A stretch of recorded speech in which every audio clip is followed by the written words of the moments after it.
Doctor BS Meena है।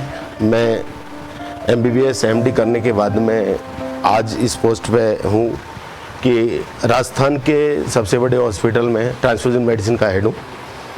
मैंने अपने करियर की शुरुआत MBBS जब की थी तो आज जो ज़माना है वो ज़माना नहीं था।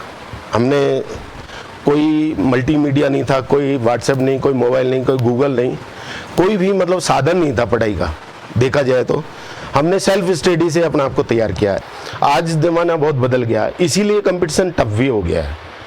हमने अपने करियर की शुरुआत में शुरू करके यहाँ तक पहुँचने में जो हिम्मत दिखाई थी, जो संघर्ष दिखाया, जो कर्तव्यनिष्ठता थी, जो डेडिकेशन और सिंसियरनेस थी, ये सब चीज़ें हमें यहाँ तक लेके आई है।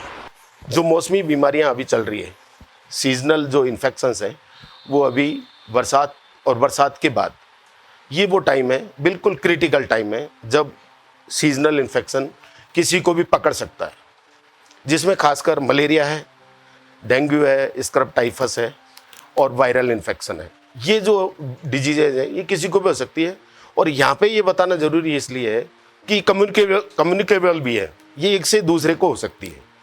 तो किसी एक बच्चे को यदि वायरल इन्फेक्शन है तो उसकी वजह से दूसरे बच्चों में भी हो सकता है। इसलिए हमें अवेयर रहने की ज़रूरत है। कुछ यूनिक चीज़ें होती हैं हमारी बॉडी में जो कभी बदलती नहीं है, जो हमारी पहचान के रूप में होती है, जैसे ब्लड ग्रुप। कितने लोगों को अपना ब्लड ग्रुप मालूम है? हाँ, तो लगभग 30-40% लोगों को ब्लड ग्रुप पता है। तो ब्लड ग्रुप सबको पता होना चाहिए। ऐसी कंडीशन में जब कोई भी इस सीजनल डिजीज इन्फेक्शन से पीड़ित होगा तो सबसे पहले उसको ब्लड की ज़रूरत पड़ सकती है। तो ब्लड ग्रुप ही नहीं पता तो blood bank, no doubt hospital में सारे काम हो जाएंगे लेकिन टाइम लगेगा, इसलिए आपको ग्रुप पता होना चाहिए। कई सारी ऐसी डिजीज है, जैसे डेंगू है, उसमें शरीर में प्लेटलेट कम हो जाती है जो शरीर में खून का थक्का बनाने में मदद करती है।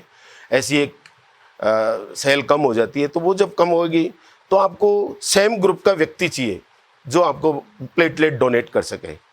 तो आपको ग्रुप ही नहीं पता तो आप सेम ग्रुप का कैसे ढूंढेंगे? अभी आपको जितने भी लोग बैठे हैं सबको पता होगा, एक मेल आएगा, उसमें आप लिस्ट में पूरा चेक कर सकते हैं। हम जो जांच करेंगे उन जांचों के बाद में आपको मोटी मोटी 4-5 चीज़ें पता चल जाएगी। आपके शरीर में कोई इन्फेक्शन तो नहीं है। ब्लड सैंपल लेंगे जिससे पता चलेगा आपके शरीर में कोई इन्फेक्शन तो नहीं है। आपका ब्लड ग्रुप क्या है, सबसे इंपॉर्टेंट चीज़ है आपका ब्लड ग्रुप क्या है, ये भी चीज़ आपको पता चल जाएगी। तो इससे आप, और फिनोटाइप क्या है आपका, आप किस किस को ब्लड दे सकते हैं, आपका जो ब्लड ग्रुप है उसका फिनोटाइप क्या है। तो ये जांचें सब होने के बाद में हम आपको एक मेल करेंगे जिसमें एक लिस्ट आएगी। यहाँ आप रामस्वरूप जी से ये ले सकते हैं लिस्ट, जिसमें आपको पता चल जाएगा, आपका ही नहीं पूरी लिस्ट में पूरे परिवार में किन किन लोगों का क्या क्या ग्रुप है और कोई इन्फेक्टेड तो नहीं है। इसके लिए हमारी टीम है, यहाँ पे डेडिकेटेड टीम है। टीम के कुछ लोग होंगे, आपको सीरियल वाइज बुलाया जाएगा। अभी आपने जो नंबरिंग की है, आपका नाम और टेलीफोन नंबर जो लिखा है उस पर हम एक एक करके बुलाएंगे आपको। आपका ब्लड सैंपल देना है और आपका वेट करना है। फिर वो जो जांचें आएंगी वो सारी मेल पे आपके पास में आ जाएंगी। इससे रिलेटेड ब्लड ट्रांसफ्यूजन का हेड हूँ तो मैं बाकी डिजीज़ के बाद में ब्लड ट्रांसफ्यूजन की बात करूँगा। शरीर में जो ब्लड है वो एक ऐसा महत्वपूर्ण, मतलब एक सर्कुलेटरी सिस्टम का अंग है कि जिसमें पूरे शरीर की बीमारियां ब्लड में आ जाती हैं। और ब्लड की जांच से हम ये पता कर पाते हैं कि किस व्यक्ति को क्या इन्फेक्शन है। ठीक है, तो ब्लड हमारे शरीर में बहुत इंपॉर्टेंट है। ब्लड में जो सेल्स होती हैं वो mainly blood cells, white blood cells और प्लाज्मा होता है। ये 3 तरह के इसमें पार्ट होते हैं। प्लाज्मा में बहुत सारी प्रोटीन्स होती हैं जो हमारे शरीर के लिए ज़रूरी है। और ब्लड सेल्स में रेड ब्लड सेल्स जो है वो ऑक्सीजन को लाने और ले जाने का काम करती है। यदि किसी के शरीर में ब्लड RBCs की कमी है तो हीमोग्लोबिन उसका कम हो जाएगा। आप सबका हीमोग्लोबिन भी चेक किया जाएगा। हीमोग्लोबिन कम होगा तो सांस लेने में तकलीफ होगी उसको। और ऐसा व्यक्ति जिसको सांस लेने में तकलीफ हो रही है, ऑक्सीजन की जिसके अंदर कमी है, उसको इन्फेक्शन बहुत जल्दी आ जाता है। वायरस उसको बहुत जल्दी कैच करता है। इसलिए हमें रेगुलर चेकअप हमारा कम से कम साल में 6 महीने में करवाते रहना चाहिए।